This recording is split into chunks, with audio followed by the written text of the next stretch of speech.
தமிழகத்தில் முதலமைச்சர் ஜெயலலிதா தலைமையில் மீண்டும் அதிமுக அரசு பதவியேற்றுக் கொண்டதை அடுத்து அக்கட்சி தொண்டர்கள் ஆடிப்பாடி மகிழ்ந்தனர். போயஸ் தோட்ட பகுதியில் அதிமுகவை சேர்ந்த படுகரின பெண்கள் மேளங்கள் முழங்க நடனமாடியது அனைவரையும் வெகுவாக கவர்ந்தது.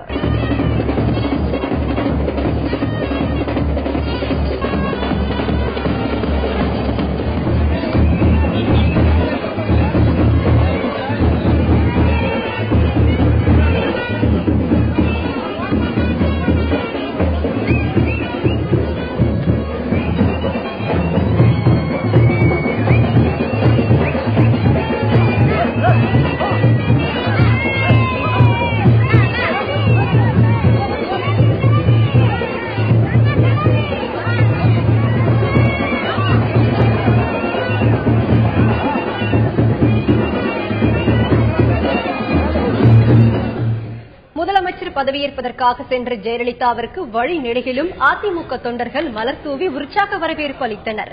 பதவியேற்பு விழாவில் பங்கேற்பதற்காக போயஸ் தோட்டத்தில் இருந்து பல்கலைக்கழக நூற்றாண்டு விழா மண்டபத்திற்கு சென்ற ஜெயலலிதாவிற்கு போயஸ் தோட்டம், ராதாகிருஷ்ணன் சாலை, கத்தீட்ரல் சாலை மற்றும் காமராஜர் சாலை என அதிமுக தொண்டர்கள் இரு மருங்கிலும் மலர் தூவியும் கையில் இரட்டை இலை சின்னத்தை வைத்துக் கொண்டும் தொண்டர்கள் தங்களது உற்சாகத்தை வெளிப்படுத்தி வரவேற்றனர்.